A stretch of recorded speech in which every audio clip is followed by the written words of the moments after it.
τελευταίος λίθος για την κάλυψη των αναγκών μιας αγοράς αποτελεί, όπως όλοι γνωρίζουμε, η μελέτη και η έρευνα αυτής.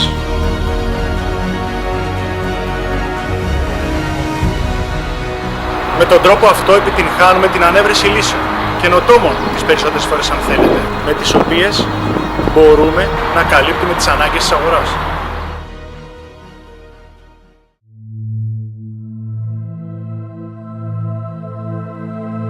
Η ελληνική επιχειρηματικότητα, παρά την κρίση, κρατεί καλά, ανέκαθεν κρατούσε καλά, εδώ και 4.000 χρόνια σε αυτόν τον τόπο. Έχει περάσει πάρα πολλές κρίσεις αυτός ο τόπος, σε αυτό το σημείο της γης. Έχει αποδείξει τον εαυτό του άπειρες φορές ότι μπορεί να υπερβαίνει οποιαδήποτε κρίση και αυτή την κρίση επιτυχώς την ξεπέρασε και από εδώ και πέρα οι Έλληνες επιχειρηματίες με την ψυχή, τη θέλησή τους, την καινοτομία και τη φαντασία είναι σε θέση να φέρουν την αναγέννηση σε αυτόν τον τόπο και οικονομικά και πολιτιστικά.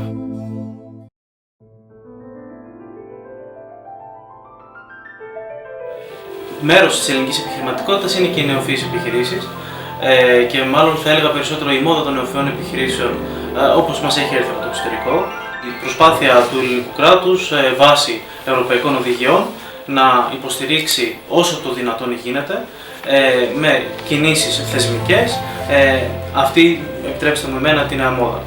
Ταυτόχρονα προσπαθεί μέσω ευρωπαϊκών οδηγιών η ελληνική κυβέρνηση να ανταποκριθεί σε αυτήν την κίνηση μέσα από ανθρώπους των καινοτόμων νεοφυών επιχειρήσεων, οι οποίοι όθησαν την ελληνική κυβέρνηση ώστε να πάρει αυτή την κατεύθυνση. Το ζητούμενο είναι η αποτελεσματικότητα αυτή τη στιγμή των εργαλείων που υπάρχουν για τις νεοφυείς επιχειρήσεις στην Ελλάδα και το πώς οι Έλληνες σιγά σιγά εδώ πέρα, μην έχοντας την κουλτούρα των private equities είτε του investment banking όπως υπάρχει σε άλλες χώρες, να μπορέσουν να ξεφύγουν από την πάγια τακτική του δανεισμού από τράπεζες για να αναπτύξουν την επιχείρησή τους, να βάλουν πρακτικά ταυτόχρονα να δουλέψει και το μυαλό για να ξεφύγουν από την δημοσιοβαλλική κουλτούρα η οποία υπήρχε.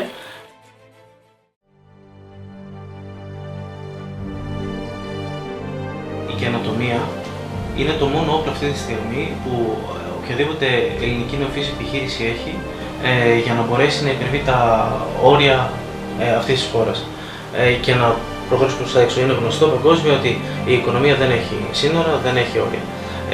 Αυτό είναι που βοηθάει λοιπόν μια ελληνική επιχείρηση, καινούργια νεοφυή, να υπερβεί, να γίνει γνωστή παγκόσμια. Αν δεν έχει την καινοτομία, δυστυχώς θα περιοριστεί σε ένα περιβάλλον. Το ζωτικό συστατικό μιας νεοφυούς επιχειρήσεως αυτή τη στιγμή είναι η δέσμευση των ανθρώπων πάνω στο συγκεκριμένο έργο.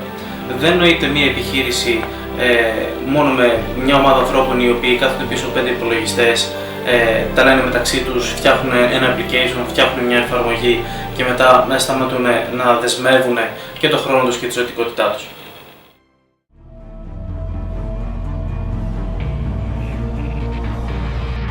Εμείς είμαστε μια ομάδα ανθρώπων οι οποίοι έχουν μια πολύ σοβαρή εμπειρία τα τελευταία χρόνια στο ενδιάμεσο κομμάτι που αφορά το promotion ενός project από έναν επιχειρηματία, είτε νεοφυή επιχείρηση είτε υφιστάμενη επιχείρηση, προς τα funds και το ανάποδο αναλαμβάνουμε για funds να κάνουμε screening, δηλαδή να αξιολογούμε επενδυτικές ευκαιρίες και προτάσεις.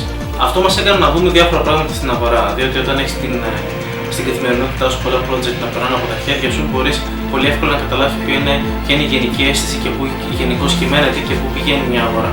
Καταλάβουμε ότι υπάρχει ένα πάρα πολύ μεγάλο κενό.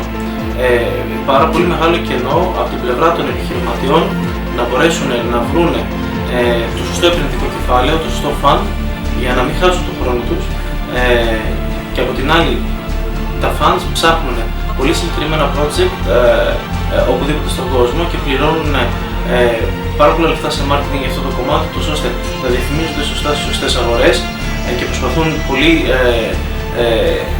πολύ προσεκτικά να διαλέξουν τους συνεργάτες που θα έχουν για να μπορέσουν να έχουν ένα σωστό pipeline από projects.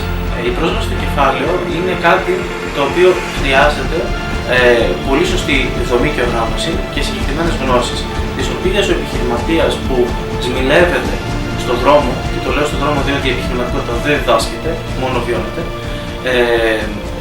δύσκολα κανείς έχει πρόσβαση και γνώση το πώς θα έρθει σε επαφή με τους επενδυτικούς οίκους. Αυτό λοιπόν το κενό κοιτάμε να το συγκεράσουμε και να το φέρουμε κοντά, να το διαλύσουμε με αυτό που δημιουργήσαμε. Δεν θα έλεγα ότι αυτό που δημιουργήσαμε είναι ένα startup, ούτε ότι είναι μια εταιρεία, αν και από μόνο του είναι μια εταιρεία με την έννοια ότι έχει πολλές δυνατότητες ανάπτυξης. Το Money Investor λοιπόν είναι ένα application το οποίο αυτό που κάνει είναι γεφυρώνει το χάσμα πρακτικά μεταξύ των επιχειρήσεων, των projects με τους επενδυτικούς οίκους, με τα funds δηλαδή. Περιλαμβάνει μέσα 2.500 funds και περίπου 275 startup funds σε οποιαδήποτε κατηγορία, σε οποιοδήποτε industry δηλαδή και από οποιαδήποτε χώρα στον κόσμο. Αυτό που κάνει λοιπόν αυτή η εφαρμογή δίνει τη δυνατότητα στον επιχειρηματία άμεσα να βρει το στρατηγικό εταίρο του, δηλαδή τον πιο συγκεκριμένο συνεργάτη αυτή τη στιγμή, ο οποίος μπορεί δυνητικά πάντα να αξιολογήσει τη δικιά του επενδυτική ιδέα ή το επενδυτικό πλάνο, γιατί μπορεί να υφιστάμενη επιχείρηση, και να τη χρηματοδοτήσει μετά από συγκεκριμένους όρους και συμφωνίες.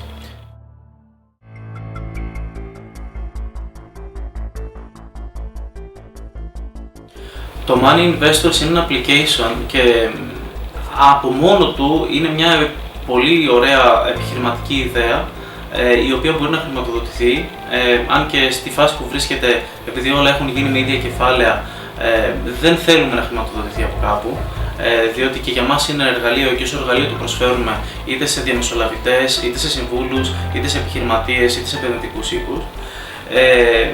Πιστεύουμε αυτή τη στιγμή ότι θέλουμε να το αφήσουμε να υφίσταται ως application.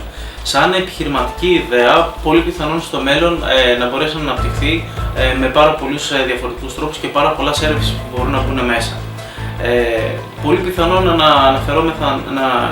να αποτεινόμασταν σε ένα venture capital να χρηματοδοτήσει ένα τέτοιο project. Σε κάθε περίπτωση όμως, επειδή και έχουμε το know-how και το πώς στείνεται και ένα venture capital και ένα private equity, πολύ πιθανόν να είμαστε σε θέση να το φτιάξουμε όλο μόνοι μας.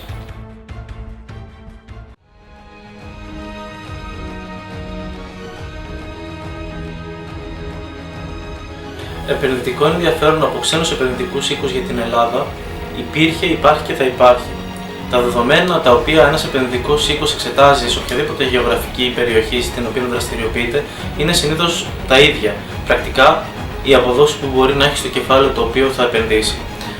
Είναι φανερό ότι μέσα στην κρίση επενδύθηκαν τα τελευταία 4 χρόνια από πολύ σοβαρούς επενδυτικούς οίκους αρκετές επιχειρήσεις, όχι ίσως τόσες όσο σε άλλες χώρες, αλλά ναι, γίνανε επενδύσεις.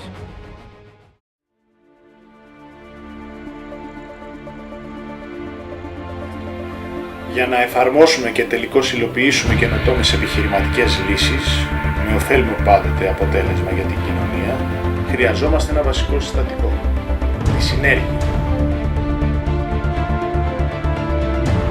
Συνέργεια σημαίνει επικοινωνία. Επικοινωνία μεταξύ ανθρώπων. Επικοινωνία μέσω ανταλλαγής των απόψεών τους. Ένα στοιχείο που έλειπε από τον ελληνικό επιχειρηματικό κόσμο μέχρι σήμερα. Ένα στοιχείο όμως που αποτελεί ένα από τους σημαντικότερους παράγοντες για την έξοδό μας από την κρίση.